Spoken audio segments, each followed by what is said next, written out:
लगातार संसद चल नहीं पा रही है, पक्ष और विपक्ष के बीच जो टकराव हो रहा है और उसके बाद जिस तरीके से सजा हुई राहुल गांधी को और उनको संसद से डिस्क्वालीफाई कर दिया गया, कैसे देखते हैं आप इसको? तमाम जो अपोजिशन है इस पर सवाल खड़ा कर रहा है और सभी लोग लगभग लगभग कांग्रेस के साथ नजर आए, चाहे वो ममता बनर्जी क्यों ना हो। आप कैसे देखते हैं?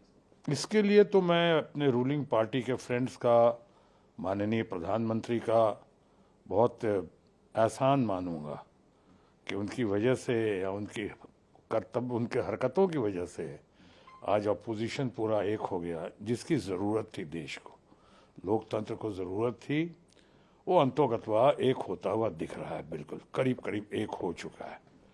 और इस मुद्दे पे, क्योंकि अब लोगों को ये लग रहा है कि अब मामला मैक्सिमम सेंटेंस तक आ रहा है। ऐसे जजमेंट पे, जिस जजमेंट की तो मैं कदर करता हूँ लेकिन सहमत नहीं हूँ, मैं भी फैसले से सहमत नहीं हूँ कि आप एक राहुल गांधी को कब का बोला हुआ, 4 साल 5 साल पहले कहा हुआ, और उस पर सज़ा होती है और वो भी मैक्सिमम होती है। यानी 1 दिन होता, 2 दिन होता, कोर्ट के उठने तक होता, 4 महीने होता, एकदम 2 साल। तो ये लगता है, ऐसा लगता है कि इसके पीछे कुछ लोग चाह रहे थे कि किसी तरह से इनकी सदस्यता रद्द हो जाए। ऐसा हुआ, अभी फिलहाल तो ऐसा ही हुआ है। लेकिन इससे घबराहट भी हो गई लोगों को और एक बौखलाहट भी हुई है कि लोगों को लगता है कि आज इनके साथ हुआ है तो कल मेरे साथ भी हो सकता है। जैसे कि ईडी का और सीबीआई का, जैसे गवर्नमेंट एजेंसीज के रेड्स जिस तरह से हो रहे थे, 5,000 से ज़्यादा लोगों पे रेड्स हुए हैं, उसमें से एक भी नाम हमारे बीजेपी के दोस्तों का नहीं है, एक भी नाम बीजेपी के सदस्य का नहीं है। 95% से ज़्यादा रेड्स जो हुए हैं वो अपोजिशन पे हुए हैं। तो ये मामला अब सुप्रीम कोर्ट में पहुंच गया है। इसलिए अभी मामले पर कुछ ज़्यादा विस्तार से नहीं जाना पड़ेगा, क्योंकि मामला सुप्रीम कोर्ट में, और ये जाना ही था एक दिन सुप्रीम कोर्ट में, सबसे ऊंची अदालत पर। अभी बात रही यहाँ पे कि आज जिस तरह से हुआ है, एक तरफ पूरा अपोजिशन एक हो गया है, वहीं दूसरी तरफ भारत सरकार के, चाहे हमारे रूलिंग पार्टी के फ्रेंड्स की छवि अंतर्राष्ट्रीय स्तर पे, जिसके हमेशा वो लोग बात करते रहे, राष्ट्रीय और अंतर्राष्ट्रीय स्तर पे बहुत धूमिल हुई दिखती है। कि क्या मतलब है कि आपने कहा आज तक किसी को ऐसी सजा नहीं हुई है भारत के इतिहास में, इस पे किसी को ऐसी सजा नहीं हुई है कि कहने के आधार पे, और कहने के आधार पे होना है तो हमारे बहुत सारे मित्रगण, हमारे माननीय प्रधानमंत्री जी भी, बहुत सारे लोग ऐसी ऐसी बातें कह गए हैं और कह जाते हैं, या तो जोश में या स्लिप ऑफ द टंग की वजह से या गुस्से में, ऐसी ऐसी बातें कहे जाते हैं कि कितने करोड़ की गर्लफ्रेंड और क्या क्या, और आपने, अब मुझे ज़्यादा विस्तार से कहने की ज़रूरत नहीं, सब लोगों ने कहा है। तो एक तरफ what is right for Peter should be right for Paul. लोगों को महसूस होता है उन्होंने कहा तो कुछ नहीं, यानी वही जो गाना है ना कि हम करें तो रासलीला और वो करें तो कोई बात नहीं, तो हम करें तो कैरेक्टर ढीला, इस तरह की बातें हुई हैं। तो आज अंतोगत्वा जो जिस तरह से पार्लियामेंट को नहीं चलना था, मैंने शुरू में ही कह दिया था, मुझे नहीं दिख रहा था कि पार्लियामेंट चलेगा, क्योंकि ऐसा पॉइंट लाया था उन्होंने जो कि राहुल गांधी या उनके बहुत सारे समर्थकों का मानना था, उनकी पार्टी के अलावा भी, कि साहब यहाँ पे उन्होंने ऐसी कोई बात नहीं की है जिसके लिए उनको माफ़ी मांगना पड़े। ये तो रूलिंग पार्टी की तरफ से, हमारे दोस्तों की तरफ से एक बहाना क्रिएट किया हुआ दिखा। जाना था मुझसे दूर, बहाने बना लिए, यानी उन्होंने बहाने बना लिए कि माफ़ी मांगो।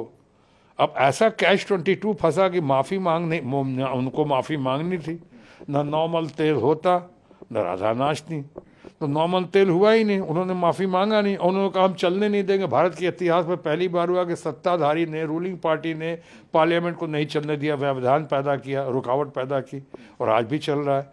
ऊपर से अब ये हो गया है, ये फैसला जो विपक्ष के ऊपर, लोकतंत्र के ऊपर बहुत बड़ा प्रहार दिखता है बहुत सारे लोगों को। तो मैं एक तरफ कहूँगा कि पार्लियामेंट तो लगता है आज ही कल परसों में कभी भी, ऐसी संभावना है कि समय से बहुत पहले ही उठ जाएगा ये सेशन। और दूसरी तरफ मैं ये भी कहूँगा आपसे कि जिस तरह से हुआ है ये फैसला, और फैसला का जिस तरह से रूलिंग पार्टी ने स्वागत किया है, यानी रूलिंग पार्टी ने स्वागत किया, ऐसा लगता है जैसे चाह रहे थे कि ऐसा कुछ रीज़न मिल जाए, ऐसा कुछ बहाना मिल जाए ताकि हम सदन को पहले ही स्थगित करा सकें समय से पहले, और किसी तरह से उनकी सदस्यता हम भंग कर सकें। ऐसा हुआ, सदस्यता उन्होंने भंग की फिलहाल, जो मुझे लगता है ये ऊपरी अदालत में ये स्टे नहीं करे, ये खारिज हो जाएगा। मुझे लगता है कि उनको इंसाफ मिलेगा, ऑपोजिशन को इंसाफ मिलेगा, जैसा पहले कभी नहीं हुआ वैसा अभी हुआ है, और रूलिंग पार्टी इसका स्वागत कर रही है। उसका कारण बिल्कुल जाहिर है।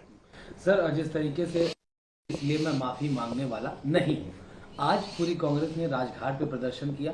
प्रियंका गांधी ने कहा कि मेरे पिताजी का अपमान हुआ, मेरे भाई का अपमान हुआ, उन लोगों का क्या हुआ? उन्होंने सवाल खड़े किए।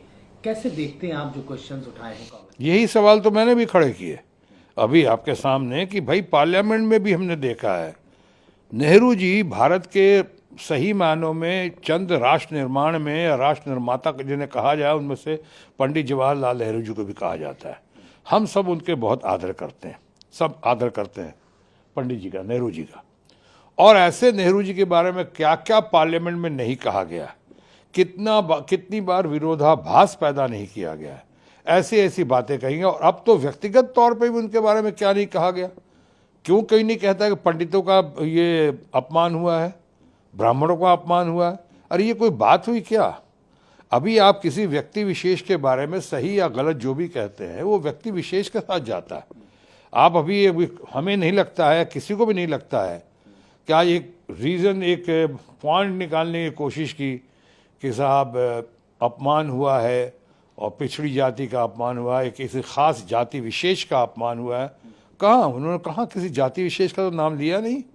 उन्होंने सरनेम का जिक्र किया और कहा इन लोगों को, इन कह के कहा उन्होंने। गौर से देखिए, सारों को नहीं कहा उन्होंने, इनके ऐसे नाम ऐसे क्यों होते हैं, यही लोग ऐसे क्यों होते हैं, ऐसा कहा। तो ये कोई इतनी बड़ी बात नहीं है, ये इतनी बड़ी बात नहीं है कि साहब उसका इतना बड़ा आपने बवाल, इतना बड़ा हंगामा कर दिया। प्रियंका गांधी जो कह रही हैं उनकी बातों में सत्य है, उनकी बातों में तथ्य है। जिस तरह से पार्लियामेंट में उछाला जाता है और जिस तरह से बातें की जाती हैं, महिलाओं के बारे में कुछ लोगों ने बातें की हैं, पंडित जी के बारे में बातें की हैं, जवाहरलाल जी के बारे में, तरह तरह की बातें हुई हैं पार्लियामेंट में और पार्लियामेंट के बाहर भी। उसका कोई असर दिखाई नहीं पड़ता है। राहुल गांधी ने तथाकथित कुछ बातें ऐसी कहीं जिस पे लेके इतना प्रचार किया गया, जिसका तो प्रचार मंत्रालय तो रूलिंग पार्टी के दोस्तों के पास है ही, प्रचार मंत्रालय है, ट्रोल मंत्रालय है, और प्रचार किया गया और ट्रोल मंत्रालय और प्रचार मंत्रालय के जरिए और हमारे प्रचार मंत्रियों के जरिए वो प्रहार भी किया गया राहुल गांधी पे। और इसका नतीजा ये हुआ कि इतना ज़्यादा क्रोध, आक्रोश राजनैतिक तरीके से पहले कभी नहीं देखा गया जैसे आज देश में देखा जा रहा है। और ये जो समर्थन राहुल गांधी के लिए ही नहीं है सिर्फ, वो तो हैं, बहुत बड़े नेता हैं, यूथ आइकॉन हैं, बहुत लोकप्रिय हैं। उन्होंने भारत जोड़ो यात्रा जो की वो तो दुनिया देख रही और मान रही कि ऐसी क्रांतिकारी यात्रा तो आज तक पहले कभी नहीं हुई होगी। वो सब तो करके दिखाया उन्होंने। कल के भी प्रेस कॉन्फ्रेंस में जो उन्होंने कहा कि हम माफ़ी नहीं मांगेंगे, तो माफ़ी किस बात की मांगे? आप उनको सज़ा भी दे रहे हैं और उनसे माफ़ी की भी अपेक्षा कर रहे हैं, वो भी उस बात के लिए जिस बात के लिए उनको ये पता है, उनकी जानकारी है, उनके अंदर ये कन्विक्शन है कि उन्होंने कोई गलत काम नहीं किया, तो फिर माफ़ी क्यों मांगे? लेकिन प्रचार से आप तरह तरह की बातें करते हैं। सुप्रीम कोर्ट का नाम मेंशन करने के लिए अगर पिछली बार माफ़ी मांगा गया था तो लोग कहते हैं चौकीदार चोर है, उसके कहने में माफ़ी नहीं मांगी थी उन्होंने। लेकिन तरह तरह रफाल में उस पर बात नहीं, उन्होंने ये कहा था सुप्रीम कोर्ट ने कि आप ऐसे राजनीतिक बयानबाजी में, जो मेरी जानकारी है, आप सुप्रीम कोर्ट का नाम नहीं ले सकते हैं, उसका इस्तेमाल नहीं कर सकते, उसका दुरुपयोग नहीं कर सकते हैं। इस बात को उन्होंने महसूस किया कि मैच्योर्ड इंसान होने के नाते कहा कि ठीक है, क्षमा प्रार्थी हूँ, सॉरी हूँ। लेकिन आज कैसा लोगों में महसूस कराया जा रहा है कि जैसे उनको किसी प्रधानमंत्री जी के लिए या किसी और के लिए माफ़ी मांगनी पड़ी। ऐसी बात नहीं थी। तो इस बार भी जब उन्होंने कुछ किया ही नहीं ऐसा, उनका कन्विक्शन है और उनके लोगों का कन्विक्शन है, प्रियंका का है और पूरी पार्टी का है, तो फिर माफ़ी क्यों मांगे? सर, जिस तरह से आपने कहा कि इस केस के बाद आपने जैसा कहा, राहुल गांधी ने कहा कि हमको तो पक्ष ने एक बहुत बड़ा हथियार दे दिया है। तो क्या आपको लगता है कि जो चीजें चली आ रही थी, इस घटना के बाद तमाम पोजीशन एक वाकई में हो गया है और उसका असर दिखेगा? देखिए, इसकी बहुत बढ़िया शुरुआत हो गई है। चाइनीज में एक कहावत है, journey of 1000 miles must begin with a single step. हजारों मील लंबी यात्रा की शुरुआत पहले उठे हुए बड़े हुए कदम से होती है। ये बहुत जबरदस्त राजनीतिक कदम उठाया है। आज देखिए, देश के सर्वाधिक लोकप्रिय व्यक्ति या व्यक्तित्व नेता हमारी Mamata Banerjee, leader of the masses, एकदम स्ट्रीट फाइटर, आज वो भी सामने आ गई हैं कि इस इशू पे सामने आई हैं, लोकतंत्र के समर्थन में सामने आई हैं। आज हमारे मित्र, इतने लोकप्रिय नेता और मुख्यमंत्री दिल्ली के केजरीवाल, वो उनकी आपस में जो भी हो, ये इशू इतना गहरा है, इतना संगीन है, इतना ज़बरदस्त इशू है कि आज वो भी सामने आ गए हैं। तो ये तो बड़ी अच्छी पहल है, बड़ी अच्छी शुरुआत है। इसकी हम सराहना करते हैं, इसकी हम प्रशंसा करते हैं, इसके लिए हम बधाई देते हैं। और इससे हमने कहा कि इसके लिए मैं माननीय प्रधानमंत्री, अपने दोस्त, friend of the society Narendra Modi ji का हम बहुत शुक्रिया अदा करते हैं। कंतो गतवा, वैसे एक तरफ से तो कहा जा सकता है हमारे दोस्तों के बारे में कि उन्होंने जो किया है वो विनाश काले विपरीत बुद्धि का एक नमूना दिखाई पड़ रहा है, लेकिन दूसरी तरफ ये भी कह सकता हूँ पॉलिटिकली इसका बहुत लाभ हो रहा है विपक्ष को। जैसा कि राहुल गांधी ने कहा, बहुत बड़ा हथियार दे दिया राहुल गांधी को, और ये हथियार ऐसा मिला है कि इससे लोकतंत्र की सिर्फ रक्षा ही नहीं होगी, बल्कि आने वाले दिनों में 100+ सीट्स, आज आप मेरी बात मान लें, क्या सुन लें, नोट कर लें, 100+ सीट्स का इजाफा राहुल गांधी और विपक्ष को होगा। 100+ सीट्स।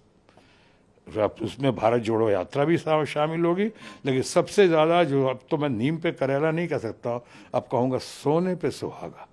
ये जो हुआ, इसीलिए मैं माननीय प्रधानमंत्री जी का और रूलिंग पार्टी के अपने फ्रेंड्स का बहुत शुक्रिया अदा करता हूँ कि भले विनाशकाली विपरीत बुद्धि हुई हो, लेकिन ऐसा काम किया, कर्म किया आपने कि इसका फल आपको भुगतना पड़ेगा और विपक्ष इसका पूरा लाभ लेगा, और राहुल गांधी के नेतृत्व में और 4 चांद लगेगा। सर, प्रियंका गांधी ने यहाँ तक कहा, उन्होंने कहा कि राहुल गांधी जो हैं वो वर्ड, उनको पप्पू बताया गया।